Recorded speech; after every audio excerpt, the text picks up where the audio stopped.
I'm Mr. O, here with another moment at the Children's Museum of Houston.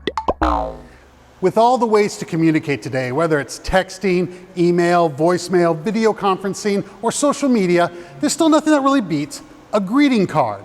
Whether if it's for holidays, birthdays, or just to say hi, greeting cards really help set a tone. And some of them are really cool. They play music or even light up, but they're very expensive. You know, with a little inventiveness and some knowledge of electric circuits, I bet we could invent our own electric cards. We've talked about electric circuits, the paths that electricity can flow through to do work in several Oh Wow Moment episodes, like simple circuits and alarming switches.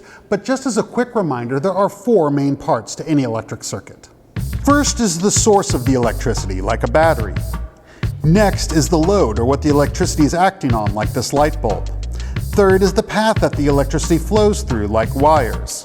And finally, the switch, or what controls the flow of electricity. For our electric card, we're going to make an electric circuit using these exact same four parts, just made out of different materials. Time to put all our cards on the table. Remember, inventing is fun, but it can also be dangerous, so always have a responsible adult helping you. We're in Invention Convention, sponsored by the David and Jean Wiley Foundation to make our electric cards. For this, you'll need a few pieces of cardstock. Normal paper will work, but cardstock holds up a bit better. Scissors, tape, pencil, a ruler, a CR2032 battery. You can find these in most stores. Copper tape. You may be able to find this at a craft or hardware store, but you can also order it online. And light emitting diodes, or LEDs. I recommend 3mm or 5mm, which you may be able to find in some hardware stores or electronic stores, but you can also buy them online. Oh, and don't forget your decorations for your card. Markers, stickers, I'm using printouts, but whatever you want. So this project is all about you being inventive. I'm just going to show you the basic process to make an electric card, then you're going to take this knowledge and go invent your own. Before starting, decide how big your card is going to be. In fact, you'll want to plan your card design in advance to help design your circuit. I'm going to use half a sheet, but feel free to make yours smaller or larger.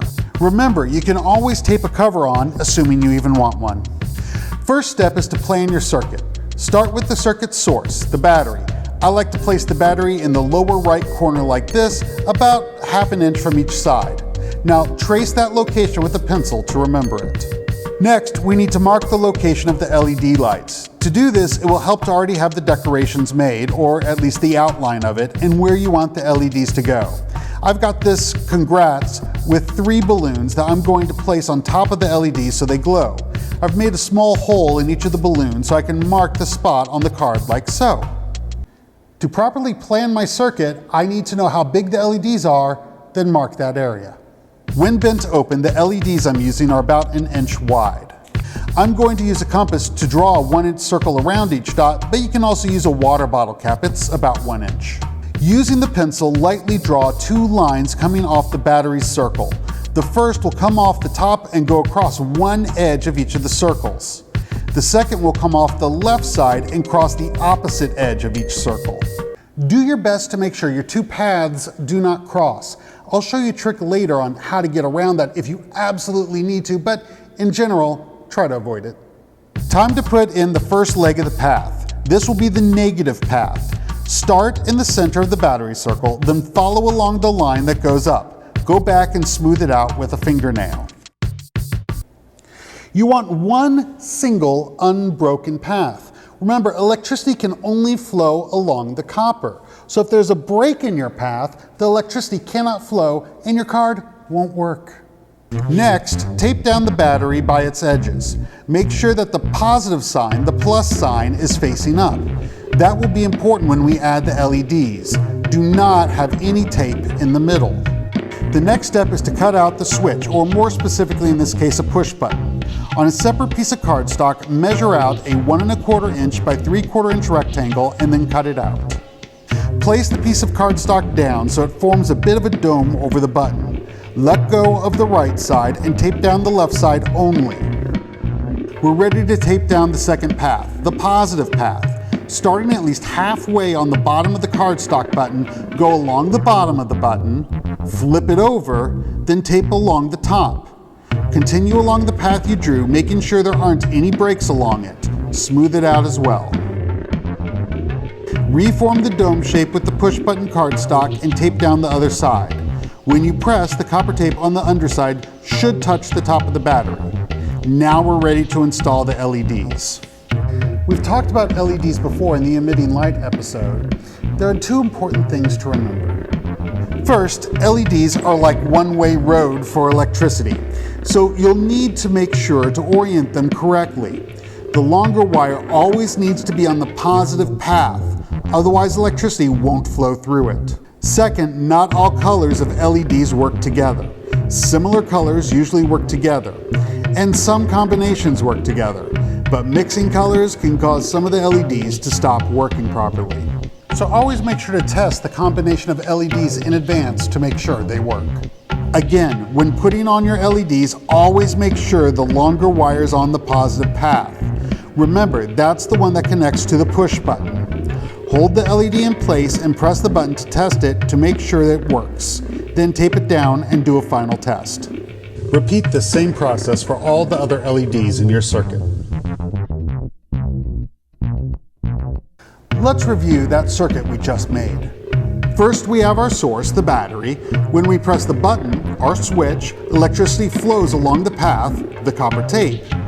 When it reaches the load, the LED, it causes it to light up. Now, you might encounter a few issues, but I have a few tips to help you out. First, your copper tape, it might stick to itself or even tear. My copper tape tore! Don't panic. Oh, okay. To prevent this, unroll your tape in advance and remove the backing as you go. Don't take it off in advance. If you need to make a turn, fold it over first in the opposite direction, then in the direction you want to go so the sticky side is down.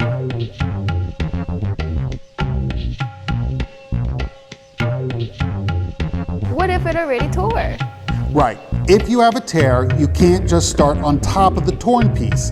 The sticky side isn't typically very conductive. Instead, fold over the tip and place it on top of the piece already down. Tape it in place and then keep going with your path. Another issue you might encounter is your LEDs not lighting up. My LEDs won't light up. Again, don't panic. Oh, okay. I'm assuming you tested the LEDs in advance to make sure they work together. If not, do that. I'm also assuming you tested the LED before taping it down to make sure that they were oriented correctly. If not, do that. The most common cause of properly aligned LEDs not lighting is that the LED isn't making good contact with the copper. So make sure the LEDs are taped down tightly. You may also check your paths to make sure there aren't any breaks along it. If that happens, just fold over the tape like I talked about above and tape it over the tear. One more issue you might encounter is if your positive and negative paths have to cross. Let me guess. Don't panic, right? Bingo. You can't just put one piece of copper tape on another. Normally, if two bare wires touch, they create a short circuit, which can cause the battery to overheat, which can be very bad. That's why they're covered in rubber, to prevent the metal on the two wires from touching. To cross two paths, place 1 to 2 pieces of the tape on the first path, then stick down your second path over the tape. That will insulate them and prevent a short circuit. After your circuit is done, you're ready to add your decoration. There are lots of different ways you can add your decorations, from having the LEDs stick out through the holes, or having them just shine through holes, or even just having them shine on the back of a paper to create a cool pattern. So really, the final product is up to you and the circuit that you invent. This has been another Oh Wow moment from Children's Museum Houston. We hope your mind can come out to play.